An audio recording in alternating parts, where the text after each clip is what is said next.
With its unique controller, emphasis on entertainment over technological power, and one of the most varied libraries ever, the Nintendo Wii made a profound mark on history. But which parts of its history are perhaps less known? I'm Jimmy for Cultured Vultures. I'm gutted the Mad World universe never got anywhere, and let us together look at some surprising and downright weird facts about one of Nintendo's most iconic and successful systems. Number 1. Wii Am A Surgeon. While not necessarily a substitute for actual training, as I might panic if I saw a surgeon approaching me with a Wiimote and a copy of Boom Blocks, a United States study discovered that the Wii Remote's ability to demand delicate, finely tuned movements could be a practical way to increase a surgeon's preparation for the operating theatre. In particular, the game Marble Mania and its objective of guiding a ball through a 3D maze was found to be a good way to brush up on the fundamentals of precision and steadiness in surgery. The game offered physical challenges related to keyhole surgery in particular, which involves utilizing small cuts and sometimes even a camera to diagnose and treat patients. But that's not the only time a scientific study suggested the Wii had potential in this arena. A 2013 study concluded its findings by stating the Nintendo Wii might be a helpful, inexpensive and entertaining part of the training of young laparoscopists, in addition to a standard surgical education based on simulators and the operating room. Neat. We could have had a lot of fun with this reference a year ago, but the embers of time wait for no man, or whatever the saying is. Hey, speaking of embers. Number 2, the Wii sensor bar was fire. You might look at that little bar that helps you sail through the stars in Super Mario Galaxy or send you to sleep in Link's Crossbow Training and think that it's a thing of magic. While the Wii was certainly ahead of its time in some ways, the tech behind it is wonderfully kinda simple. The truth is, anything that gives off the infrared light your Wii Remote needs to communicate will do the trick, but 2 T-lights placed evenly apart seems to work the best. While it's true that you can use 2 candles to simulate the sensor that allows your Nintendo Wii Remote to function, it's also true that this can be a very quick way to treat yourself to some nasty burns, especially if your brain hasn't fully formed yet. This was the case for at least one child in 2012, and while people are still discovering the magic of infrared light bulbs and electronics, it's hard to imagine that only one person has ever experienced an accident while playing Wii Sports or Red Steel 2 in this style. The Ammanford Carmarthenshire child from Wales, the greatest country in the world, would need skin grafts for the 8% burn sustained to his chest. Not great. Using the candles is a neat party trick, just again, try not to burn the damn house down. Number 3, Shigeru Miyamoto tried to make Mii's a thing for years. One of the ways in which the Wii defined itself as a console to be shared with friends and family, your Mii could do all sorts of things, including participate in numerous games. We all remember trying to take on Matt, who himself was probably modelled on Terry Crews based on the arse whoopings he'd hand out. A lot of people know that the Wii was the brainchild of Shigeru Miyamoto, with the actual Mii creation process being spearheaded by designers like Yamashita Takayuki. But what people may not know is that Miyamoto had this concept in his back pocket for 2 full decades. In a 2007 GDC keynote speech, Miyamoto revealed a Famicom demo he had come up with in which players could draw faces onto avatars. While not the fully realised Mii concept that would become part of the Wii years later, the concept intrigued Miyamoto despite not having an actual game to put the idea in. Avatar creation would resurface in other consoles, including the Nintendo 64 and the Nintendo GameCube, but it would take the development of the Wii to finally bring the idea to the mainstream. Miis are still a feature of the Switch, but Nintendo really hasn't made it half as big a deal as it was on the Wii, and that's a shame. They didn't even do the obvious thing and make a Mii Tupia. Come on guys, it's right there, you can have that one for free. Number 4, Microsoft and Sony rejected the Wii's motion control tech. There's a lot of benefit of hindsight stories in video games, such as Sega rejecting a collaboration proposal with Sony that certainly didn't come back to haunt them at all. Sony themselves, along with Microsoft, had a pretty similar experience when both companies rejected the motion control tech that would eventually power the Wii's meteoric rise to success. In fact, according to inventor Tom Quinn, the meeting with Microsoft went so badly, an executive apologized to him afterwards for the apparent rudeness of his colleagues. It didn't go much better at Sony, where PlayStation 1 creator Ken Kutaragi apparently closed his eyes at the beginning of Quinn's presentation and didn't open them again until the presentation finished. Ouch. That's a bit much, really, but I am suddenly picturing him falling asleep while dreaming of C12 Final Resistance, as we all do. Nintendo, on the other hand, was far more receptive. Purchasing a small stake in Quinn's company granted them a license, which Nintendo then utilised in the creation of the Wii, and the rest is history. Sorry.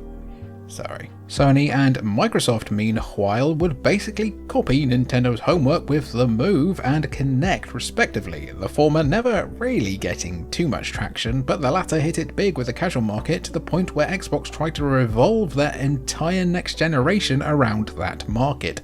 Viewers, it did not go well.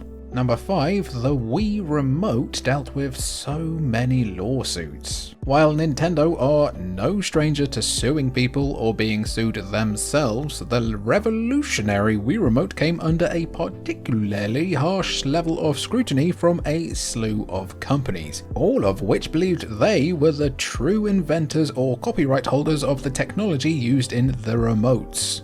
By our count, no less than 4 major companies have brought lawsuits against Nintendo for the Wii Remote. Interlink Electronics kicked off the first one in December 2006, only to have the suit tossed out in March of the following year. Hillcrest Laboratories would fare a bit better in 2008 with a suit that was eventually settled out of court, the terms of which have never been made public, so Then, Think Optics sued Nintendo in 2011 for violating its patents with the remote, extending the suit to the Wii U as well. Did it not suffer enough before being dismissed in 2014? Finally, in 2012, iLife Technologies sued a number of companies for alleged patent infringements, including Nintendo, winning a jury ruling in 2017 that would be upheld by the US Court of Appeals in December of that year. The original judgment was then overturned quite recently in 2020, which was 4 years ago. What the hell? Claiming their patent was too broad. 4 years. Crikey. Nintendo can't get any luck with their controllers apparently, as they have been getting into a lot of bother for Joy-Con drift on the Switch, though 2 class action lawsuits were recently thrown out against them. They should celebrate by releasing a brand new F-Zero game, if you ask us. Bonus sad fact, the Wii was the first home console that a new F-Zero game did not appear on since its inception as a series. Outrageous. Number 6, the Wii could help you out financially. It's easy to make a lot of bad financial decisions once you buy a Wii, especially if you fall into the Just Dance extended universe. But the Wii could also help you with your budget too. In the UK in 2014, when the console had already been discontinued for nearly a year, weirdly, the Conservative government tried to use the Nintendo Wii to help citizens get the information and assistance they needed regarding their universal credit benefits. Despite a rollout program that didn't seem to go especially great, the Department for Work and Pensions tried to get the word out in as many ways as possible. Information on an individual's benefits could be accessed on select digital TVs, with the Wii becoming part of that in 2014, even though the Wii U was already out and the Wii was discontinued. It was the hope of the government that the Wii could help bridge the considerable gap between program benefit information and the fact that more than 7 million people in the UK didn't have easy access to the internet. Was the measure successful though? Well, we honestly couldn't say, as you don't tend to get reviews for government programs online, but as the TV information channels received some 30,000 hits by the time the Wii U was added, it's likely that the Wii really did help some people out financially. Number 7. Wii Caught A Criminal. Maybe. When it comes to the Miis, we're talking about something that arguably gave the Wii a lot of its personality. That and the shop channel music, which we're going to be brave and not play for the first time ever in a Wii YouTube video. Oh, go on then, just a second. Where would the console be without all of its many weird little dudes? Tens of millions of personalized avatars were created by Wii owners and players, but one Mii in particular was created for completely different reasons. In 2009, it was reported that Japanese police used the Mii creation feature to design a visual impression of a young man being sought in connection with a hit and run. That's not very cool. Police decided to forego the usual tactics of police artists or using Photoshop software, instead creating a Mii based on the description they had and combining that with a real photograph of the car involved in the hit and run. Spearheaded by officers in the Kanagawa prefecture, it's unknown if the unusual measure actually worked. We're inclined to guess though that it didn't, since seemingly no one else has ever tried to do it with a Mii, but it did get Nintendo another Guinness World Record, so that's exciting, isn't it? Who knows what would have become of the Zodiac Killer if the Wii was around back then though? Who knows? Number 8, Wii Sports almost wasn't bundled with the Wii. Wii Sports no doubt went a long way towards making the system a hit, although it could be argued that it was maybe too early a peak for the system as far as casual players were concerned. It's the Ocarina of Time of party games, really. However, the decision to bundle Wii Sports with the Wii itself wasn't something Nintendo knew they were going to do from the beginning.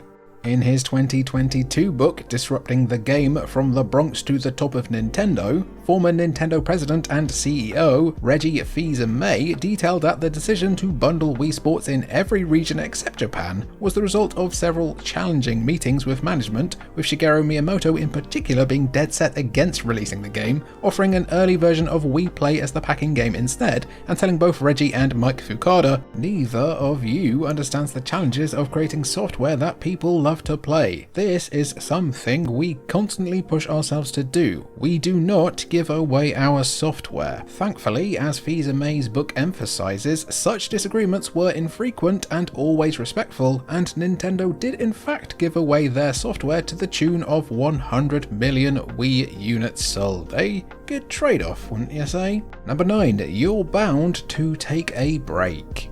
Nintendo has a history of putting little nods back to their history into the menus of their consoles, so it's fascinating to discover the origins behind the Wii's quirky "why not take a break" screen was inspired by the 1995 SNES RPG Earthbound.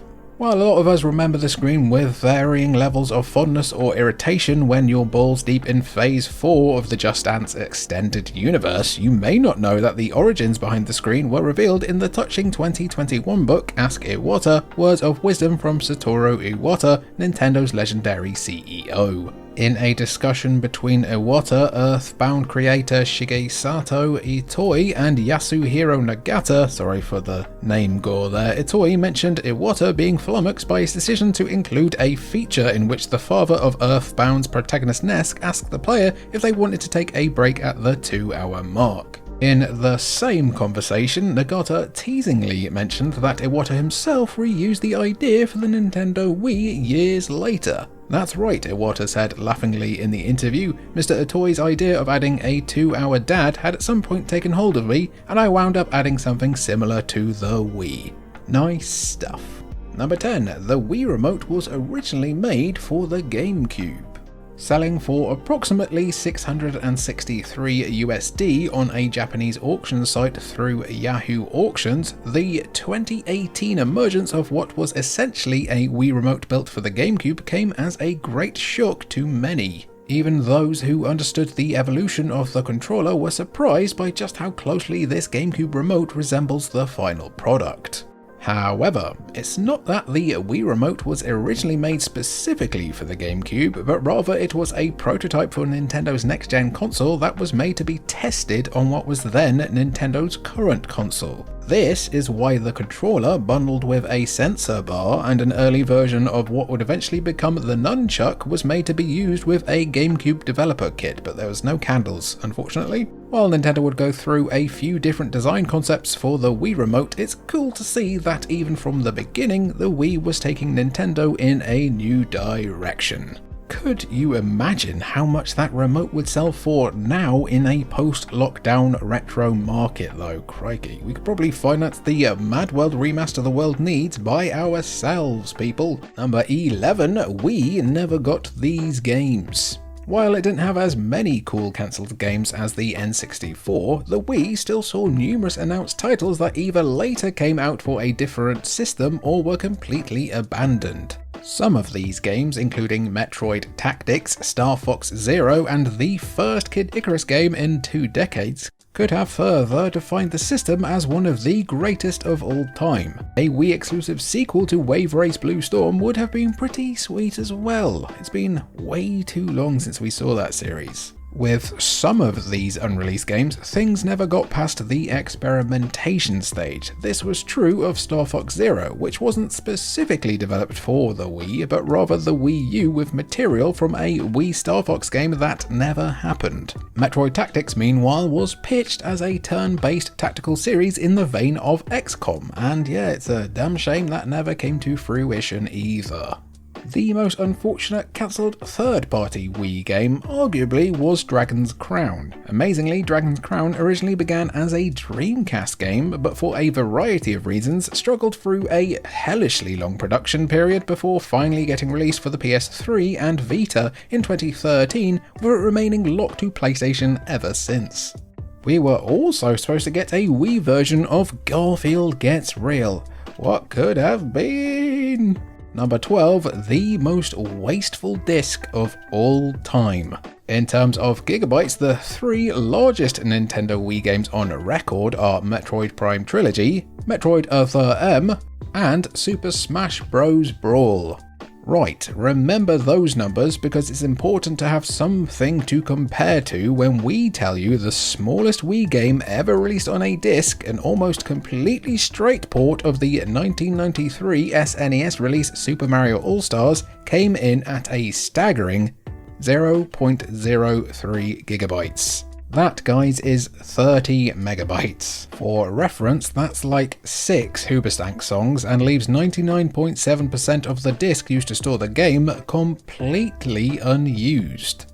Worse yet, this isn't a port of the version of Super Mario All-Stars that included Super Mario World. We've got the 3 mainline NES games, the Japan exclusive sequel that was eventually released worldwide as The Lost Levels, and that is it. No in-game special features or improvements of any kind, really. The limited edition release of the game included a soundtrack and booklet to commemorate the 25th anniversary of Mario, and that was enough for some to justify charging full price for a game that also has the distinction of being one of only a couple Wii games that doesn't require the disc to remain in the console in order to work, because the SNES ROM on the disc is so small that it is loaded into the RAM of the Wii itself. Number 13, Mario Kart Rainbow Road location in the real world.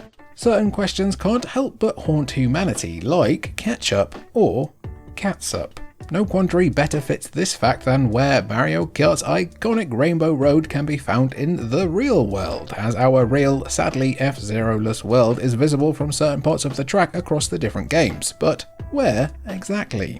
Well, somebody really did go out and come up with a canonical answer, and that answer varies from one version of Mario Kart to the next. Super Mario Bros, an excellent account you really should be following if you can tolerate Twitter these days, which you better person than me, discovered that Rainbow Road's location in Mario Kart Wii is different from the location of Rainbow Road in Mario Kart 8 on Wii U. So where do you have to go for Mario Kart Wii? By examining the skyboxes, you'll see that it matches up with a decent chunk of Canada. The track is quite large in comparison to Earth, with much of the track covering northeastern Canada, particularly Quebec. There's a small portion of the track that overlaps Greenland, which is where we're assuming they're keeping that Mad World remaster.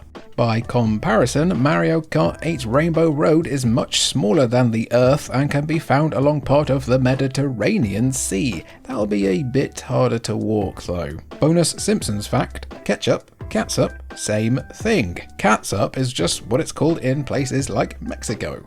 Number 14, official Wii releases continued into 2020. Yeah, just as if you needed more proof that 2020 was a worldwide twilight zone.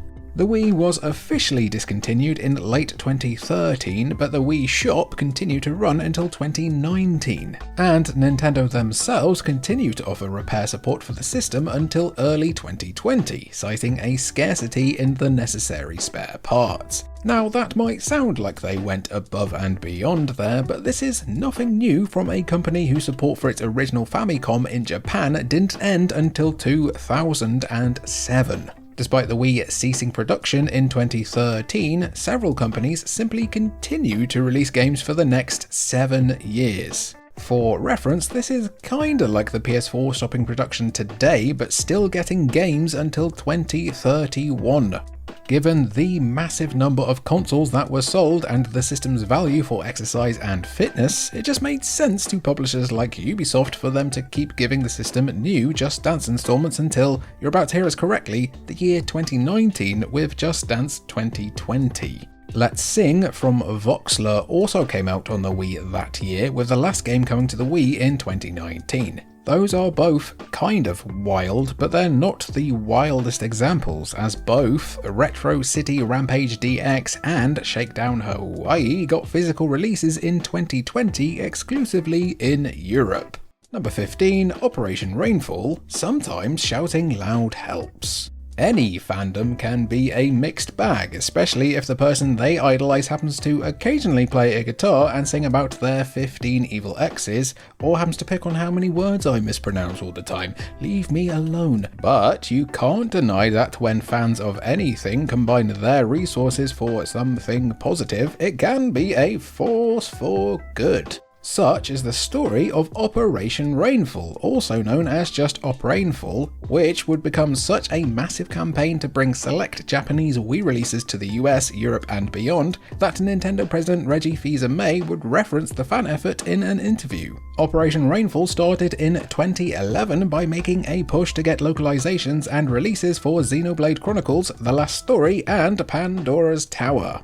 Nintendo will never outright say how much of an influence the campaign actually had, but we would imagine it was substantial, even if Reggie knew that 100,000 signatures doesn't mean 100,000 sales. All three games would do admirably with critics and sales on the console, with Xenoblade in particular going on to become a core pillar for Nintendo, and Nintendo Wii fans outside of Japan had 3 more excellent reasons to support the system. What people may not know though is that Operation Rainfall is kinda still going on now, with it being a news blog since 2015 that highlights niche games. Neat. Outro gang, we made it to another outro. Thanks very much for joining me here. You're part of the super special and sexy 30% that make it all the way through our videos. I'm just gonna imagine that my masculine energy is too strong for the other 70%. You should comment Jimmy is tall and strong and tall down in the comments below and I will get you a free Steam key. I've been Jimmy for Cultured Vultures, it's been lovely to have you, and thank you for watching.